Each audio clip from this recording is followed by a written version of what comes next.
नमस्ते बच्चों, मैं डिम्पल भट्ट श्रीमती जेएमजे हाई स्कूल शेरथा, जिला गांधीनगर 10वीं कक्षा के इस क्लास में आपका स्वागत करती हूँ।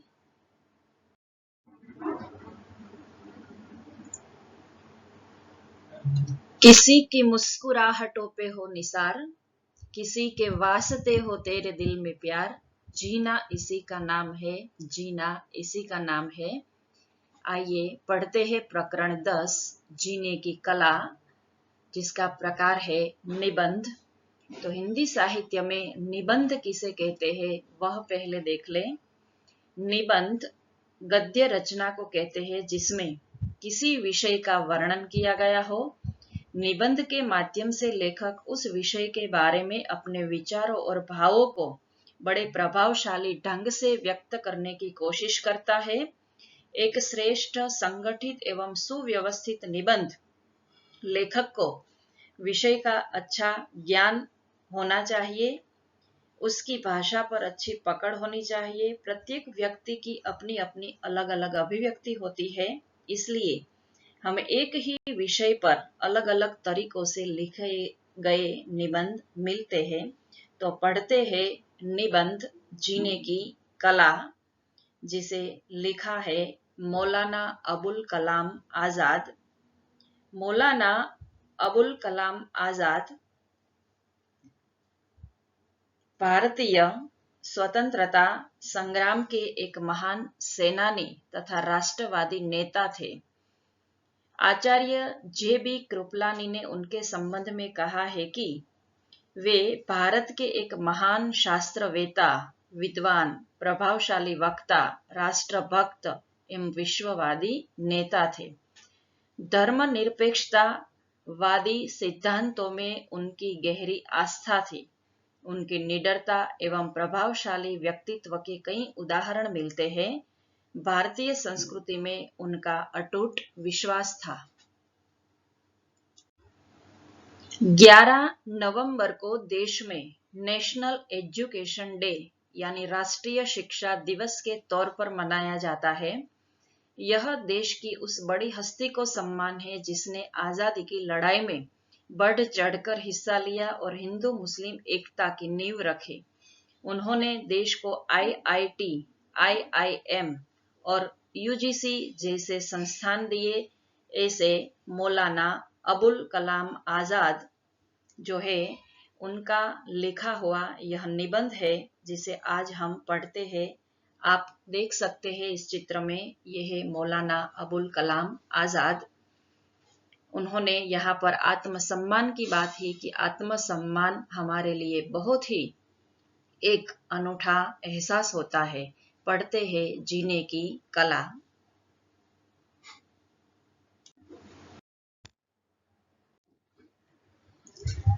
जाने माने शिक्षाविद चिंतक मौलाना अबुल कलाम आजाद आजाद स्वतंत्र भारत के प्रथम शिक्षा मंत्री थे। वे प्रखर विद्वान एवं अरबी फारसी के ज्ञाता थे। साहित्य के क्षेत्र में आप ललित और चिंतनात्मक निबंध लेखक के रूप में जाने जाते हैं। आपकी दृष्टि से मनुष्य सर्वश्रेष्ठ प्राणी है, जिसे अन्य सजीवों से अलग तरह से रहना चाहिए। जीने की कला एक आवश्यक कला है। व्यक्ति को इस कला से भली भांति परिचित होना चाहिए। उसे चाहिए कि जीवन को भली भांति जिए। मरते मरते नहीं जीना चाहिए और मृत्यु के बारे में कभी सोचना ही नहीं चाहिए। हमारे जीवन में हरियाली की आवश्यकता है, सूखेपन या बंजरता की नहीं। खिले हुए पुष्प, बहते झरने, गाते पंछी और बहती हवा आदि को देख मनुष्य प्रसन्नता का अनुभव कर सकता है। वस्तुतः हमारे धर्म, दर्शन और आध्यात्म के गहन दर्शन ने मनुष्य को अनावश्यक गंभीर और कृत्रिम बना दिया है। उसे सहज नहीं रहने दिया है। जीवन का लक्ष्य आनंद की प्राप्ति करना होता है, जिसे सिद्ध करने में ही लगे रहना चाहिए।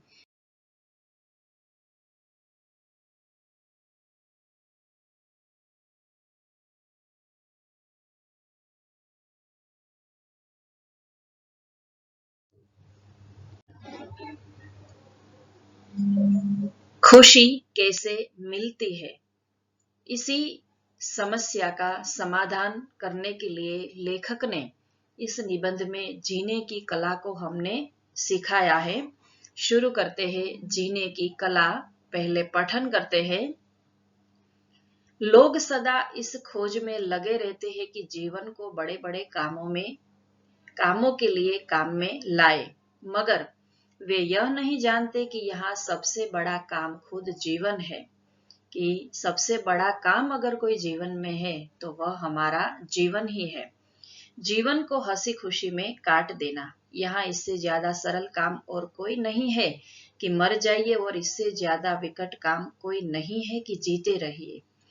जिसने यह मुश्किल हल कर ली उसने अपने जीवन की सबसे बड़ी गुत्थी सुलझा ली है, कि हमारी मृत्यु तो होना निश्चित है, लेकिन मरने से पहले हम जीना सीख ले, यही जीवन की सबसे बड़ी एक उलझन है। और उसी उलझन को जिसने सुलझा दिया वही व्यक्ति खुद अच्छा जीवन जी गया।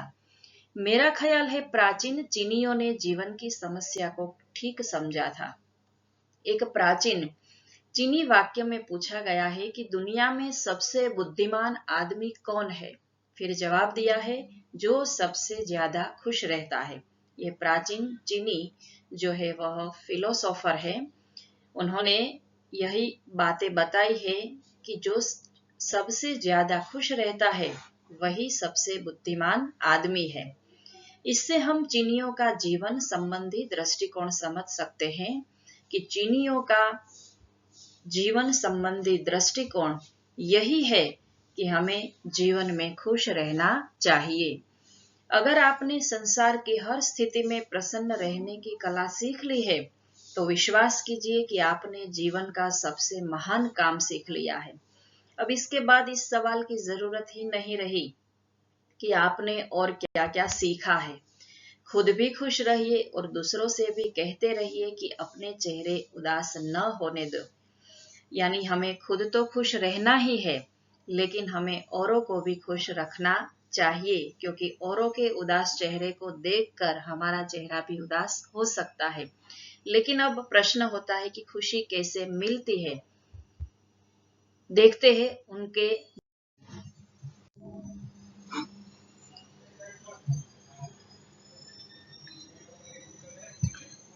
जवाब देखने का प्रयत्न करते हैं कि खुशी कैसे मिलती है। खुशी मन की एक अवस्था है। आपके अंदर ही वो जादुई शक्ति मौजूद है कि आप जो चाहे हासिल कर सकते हैं। यह सब आपके हाथ में है। खुशी, संतुष्टि और आनंद सब आपके भीतर ही छुपा हुआ है। जरूरत है केवल उसे ढूंढ निकालने की। इससे कोई फर्क नहीं पड़ता कि आप कौन हैं और किस अवस्था में हैं।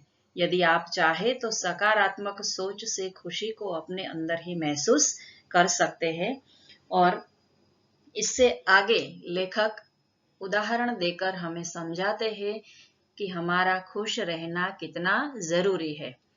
आजकल के एक फ्रांसीसी लेखक आंद्री गिद की एक बात मुझे बहुत भाई यानी अच्छी लगी, जो उसने अपनी आप बीती में लिखा है। आप बीती यानी आत्मकथा।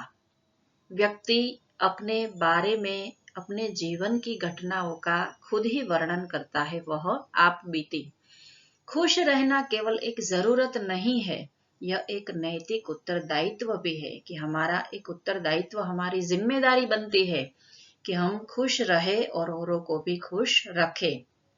मतलब यह कि हमारे व्यक्तिगत जीवन का प्रभाव हम ही तक सीमित नहीं रहता, वह दूसरों को भी पकड़ता है। हम ही तक सीमित रहना यानी सिर्फ हम पर ही उनका प्रभाव नहीं पड़ता, लेकिन हमारे जीवन का प्रभाव अन्य लोगों पर भी पड़ता है। या यूं कहिए कि हमारे सुख दुख की छूट दूसरों को भी लगती है, कि हम अगर सुख है, दुखी है, सुखी है, तो उनकी छूट जो है वह हमारे आसपास के लोगों को भी पड़ती है। जिस प्रकार हम खुश है तो हमारे घर वाले भी खुश रह सकते हैं, हमारे दोस्त भी खुश रहते हैं। अगर हम दुखी है, हमारा चेहरा उतरा हुआ है, तो आसपास के लोग भी खुशी नहीं मनाएंगे, वो भी हमसे पूछने लगे कि अरे भाई क्या बात है, हमें भी बताओ। तुम यूं दुखी रहते हो हमें अच्छा लगता नहीं है। तो हमारे सुख दुख का प्रभाव अन्य लोगों पर भी पड़ता है। इसलिए हमारा कर्तव्य है कि न आप उदास हो और न दूसरों को उदास करें। अगर हम उदास रहेंगे तो और लोग भी हमसे उदास रहेंगे। इसीलिए हमारा कर्तव्य बनता है कि हम भी खुश रहें और औरों को भी खुश रखें, और वह चीजें ढूंढ निकाले जो चीजें हमें खुश रख सकती है। वह मायने जो हमें खुश रख सकते हैं, किसी की मदद करते हैं, फिर हम योगा करते हैं, अच्छा जो हमें लगे वह कार्य करते हैं। ऐसे अगर कार्यों में हम अपना जीवन लगाएंगे तो हम कभी उदास होंगे नहीं। हमारा जीवन एक शीशा घर है। शीशा घर यानी शीशों से बना हुआ एक घर शब्द समूह है, जिसकी छत और दीवारें सभी शीशों की बनी हुई होती है। देखिए यह शीशा घर है। यहाँ पर लेखक ने शीशा घर का उदाहरण क्यों दिया है? क्योंकि जिस प्रकार कोई व्यक्ति का प्रतिबिंब शीशे पर पड़ता है तो वह प्रतिबिंब जो है वह सैकड़ों लोगों को दिखता है, और सैकड़ों लोग जो है उन पर उनका प्रभाव पड़ता है। देखो यहाँ हर चेहरे का प्रतिबिंब एक ही समय में सैकड़ों शीशों पर पड़ता है। जैसे हमारा जीवन, अगर एक चेहरे पर भी छाया आ गई तो वह छाया सैकड़ों चेहरों पर छा जाएगी। कि अगर एक व्यक्ति का चित्र अच्छा नहीं दिखता तो सैकड़ों चित्र बिगड़ जाएंगे। इस प्रकार अगर एक व्यक्ति प्रसन्नचित्त नहीं रह सकता तो उनकी छाया सैकड़ों लोगों पर पड़ती रहेगी। हम में से किसी आदमी का जीवन उसकी अपनी व्यक्तिगत जायदाद नहीं है। जायदाद यानी मिल्कत, कि हम जो अपना जीवन जीते हैं वह हमारी खुद की कोई जायदाद नहीं है। हमारे जीवन का प्रभाव हमारे आसपास के सैकड़ों लोगों के ऊपर पड़ता है। हर आदमी पूर्ण संग्रह का अंश है। हर आदमी के लिए भगवान ने अनेक शक्तियां दी है, खुश रहने के कई मायने दिए हैं। उसको खुश रहना ही चाहिए, यह उनकी नैतिक एक जिम्मेदारी है। दरिया में एक लहर अकेली उठती है मगर उस एक ही लहर से अनगिनत लहरें बन जाती है। अनगिनत यानी जिनकी गिनती ना हो सके। उदाहरण दिया है लहरों का कि दरिया में लहरें जो है वो अकेली उठती है, लेकिन अनेक लहर जब इकट्ठी होती है तो वह बड़ी लहरें बन जाती है, और वो लहरें हमारे मन को प्रसन्न करती है। यहाँ हमारी कोई बात भी सिर्फ हमारी नहीं है। हम जो कुछ अपने लिए करते हैं उसमें दूसरों का भी भाग होता है, कि हम अपना जीवन खुद अपने लिए नहीं जीते हैं, दूसरों के लिए भी जीते हैं। आगे हमने देखा शुरुआत में कि हमारा जीना सिर्फ हमारे लिए नहीं है, दूसरों के लिए जीना ही हमारा जीना है। हमारे लिए जिए तो क्या जिए, जीना वही बेहतर है, वही श्रेष्ठ है जो दूसरों के लिए जिया जाए। हमारी कोई खुशी भी हमें खुश नहीं कर सकेगी अगर हमारे चारों तरफ उदास चेहरे जमा हो जाए। कि हमारे एक के मन में खुशी है लेकिन हमारे आसपास के वातावरण में कोई खुश नहीं है, सब लोगों को उदासी है, सबके चेहरे उदासी से भरे हैं, मायूस है, निराश है, तो हम भी खुश रह सकते नहीं है। इसीलिए हमारे आसपास के लोगों का खुश होना भी उतना ही जरूरी है जितना हमारे लिए खुश होना जरूरी है। हम खुद खुश रहकर दूसरों को भी खुश करते हैं और दूसरों को देखकर खुद खुश होने लगते हैं। आगे हमने जिस वीडियो में देखा कि वह व्यक्ति जो है वह खुद तो खुश रहता ही है लेकिन उनके आसपास के लोगों को भी किस प्रकार वो खुशी देता है। तो यहाँ पर लेखक ने हमारे खुशी केवल हमारी जिम्मेदारी नहीं है, हमारा प्रभाव जो है वह आसपास के लोगों पर भी पड़ता है। उसके लिए उन्होंने शीशा घर का उदाहरण दिया, लहरों का उदाहरण दिया, और हमें यह बताया है कि हमारा कर्तव्य बनता है कि हमें खुद तो खुश रहना ही है लेकिन औरों को भी हमें खुश रखना है। जीवन वही जिया जिसने औरों के लिए जिया।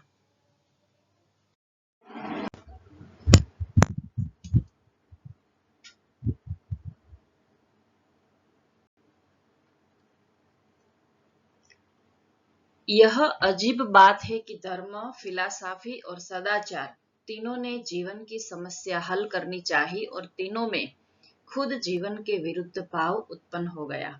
धर्म यानी कि अपवित्र कार्य करने से हमें जो रोकता है वही हमारा धर्म है।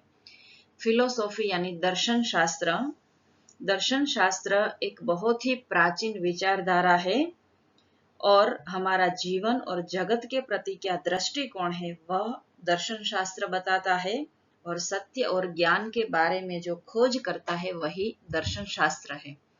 सदाचार यानी अच्छा आचार, सद आचार तीनों ने जीवन की समस्याओं को हल करना चाहा, लेकिन जीवन की समस्याएं हल करने में उन तीनों ने जीवन के विरुद्ध भाव उत्पन्न कर दिए। इसलिए लोग समझते हैं कि कोई आदमी जितना ज्यादा बुज़ादिल और सूखा चेहरा लेकर फिरे वह उतना ही ज्यादा धार्मिक, फिलॉसफर और सदाचारी है। इसलिए लोग यह समझने लगे कि जो व्यक्ति निराश होता है, सूखा चेहरा लेकर फिरता है, वह ज्यादा धार्मिक होगा, फिलॉसफर होगा या सदाचारी होगा। मानो ज्ञान और पवित्रता दोनों के लिए दुख का जीवन अनिवार्य हो गया कि अगर हमें ज्ञान और पवित्रता चाहिए तो हमारे लिए जीवन कैसा बन गया, दुख का जीवन अनिवार्य हमारे लिए हो गया। तो यहाँ पर एक सूखा चेहरा लेकर बैठी हुई स्त्री को दिखाया गया है, एक रोता हुआ व्यक्ति है और ये हमारे देश के फिलोसोफर है रविंद्रनाथ टैगोर। तो यह माना कि जिन गुत्थियों को दुनिया सैकड़ों वर्षों के सोच विचार से भी नहीं सुलझा सकी, आज हम उन्हें हंसी ठट्ठे के 4 शब्दों से हल नहीं कर सकते। मगर यह तो मानना पड़ेगा कि यह सत्य की ओर से आंखें बंद नहीं की जा सकती। एक भक्त, एक साधु, एक फिलोसोफर का सूखा चेहरा बनाकर हम उस चित्र में नहीं खप सकते जो प्रकृति के विश्वकर्मा हाथों ने यहाँ खींच दिया है। जिस चित्र में सूरज का चमकता हुआ मस्तक, चांद का हंसता हुआ चेहरा, तारों की झलमलाती हुई आंखें, पेड़ों का नृत्य, पंछियों का संगीत, बहते हुए पानी की तरंगे, खिलते हुए फूलों की बहारें अपनी शोभा दिखा रही है, वहां हम एक बुझे हुए दिल और सूखे हुए चेहरे के साथ स्थान नहीं पा सकते हैं। देखो, यहाँ पर जीवन की गुत्थियों को सुलझाने के लिए लोगों ने अनेक प्रयत्न किए, लेकिन उनसे प्रयत्न न हो सका। तो सत्य को खोजने के लिए मनुष्य अंत में कहा जाता है प्रकृति के तत्वों की ओर, कि एक भक्त, एक साधु, एक फिलोसोफर उनके सूखे चेहरे को दिखाकर हम अच्छा चित्र नहीं दिखा सकते, लेकिन प्रकृति के विश्वकर्मा ने जो यहाँ पर हमें अच्छे अच्छे चित्र दिए हैं, वह प्रकृति के विश्वकर्मा यानी भगवान ने, ईश्वर ने यह दृश्यों को बनाया है। उसे देखकर हमारे मन में खुशी का भाव पैदा होता है। देखिए, यहाँ पर सूर्य की किरणें, सूरज का चमकता हुआ मस्तक है जिससे हम प्रसन्नता का अनुभव करते हैं। चांद का हंसता हुआ चेहरा जिसे देखकर ऐसा कौन व्यक्ति होगा जो खुश नहीं है। तारों की झलमलाती हुई आंखें, देखो यहाँ पर तारे को देखते हुए 2 लोग बैठे हुए हैं और वो अपने एक निजी आनंद में बैठे हुए हैं, निजी आनंद में खोए हुए हैं। पेड़ों का नृत्य, पंछियों का संगीत, देखो यहाँ पर पेड़ नृत्य करते हैं और पंछी जो है वह, चिड़िया जो है वह कुछ कलकल करती हुई कुछ संगीत गुनगुना रही है। बहते हुए पानी की तरंगे, देखो यहाँ पर एक लड़का बहते हुए पानी की तरंगों को देखकर कितना खुश होता है, कितना उनके मन में खुशी का भाव है, वह हम देख सकते हैं। खिलते हुए फूलों की बहारें, देखो यहाँ पर फूल खिले हुए हैं और फूल तो खिलकर सभी के मन में एक प्रसन्नता का भाव भर देता है। तो भगवान ने हमें प्रकृति के तत्वों द्वारा कितनी खुशी दी है, लेकिन मनुष्य जो है वह उस खुशी को देख सकता ही नहीं है। वह तो अपनी मर्यादाओं में ही, अपने घर में ही बैठा रहता है और इसी सोच विचार में बैठा रहता है कि जीवन को कैसे जिया जाए। तो हम एक बुझे हुए दिल और सूखे हुए चेहरे के साथ स्थान नहीं पा सकते कि प्रकृति के इन तत्वों को अगर हमें देखना है तो हमें भी प्रकृति के साथ इस प्रकार घुल मिल जाना चाहिए, तो हमें एक निजी आत्मिक सुख की प्राप्ति हो सकती है। प्रकृति की इस रूप सभा में तो वही जीवन सज सकता है जो अपने वक्ष में दमकता हुआ दिल और चेहरे पर चमकती हुई आंखें रखता हो और जो चांदनी में चांद की तरह निखर कर, तारों की छाह में तारों की तरह चमक कर, फूलों की क्यारी में फूलों की तरह खिलकर अपना स्थान ले सकता है। कि प्रकृति के तत्वों के साथ तो वही व्यक्ति खुश रह सकता है जो इनके साथ घुल मिल जाता है। कई लोग हमने ऐसे देखे हैं कि सूरज की पहली किरण निकलते ही उनके साथ ओतप्रोत हो जाता है। चांदनी रात में बैठे बैठे वो चांदनी को देखता है और तारों के साथ वो एक लीन हो जाता है। कभी कभी वो शांति से बैठकर पक्षियों का मधुर संगीत सुनता है, पक्षियों की कलरव को सुनता है। कभी निराश मन होकर वो नदी के किनारे या सागर की लहरों के किनारे जाकर वो उनका संगीत सुनता है और उनके मन को प्रसन्नता होती है। और जब कभी उनका दिल बहुत उदास हो तो वो फूलों के पास चला जाता है और फूलों की मुस्कान को देखकर उनके मन में भी एक मुस्कान छा जाती है और वह अपने चेहरे को प्रसन्नता से भर देता है। वक्ष यानी छाती, अपनी छाती में दमकता हुआ जो दिल है उनका, वह दिल और चेहरे पर वो जो चमकती हुई आंखें रखता है, उन्हीं आंखों से और दिल से वो इन दृश्यों को देखकर उनके साथ एक मग्न हो जाता है।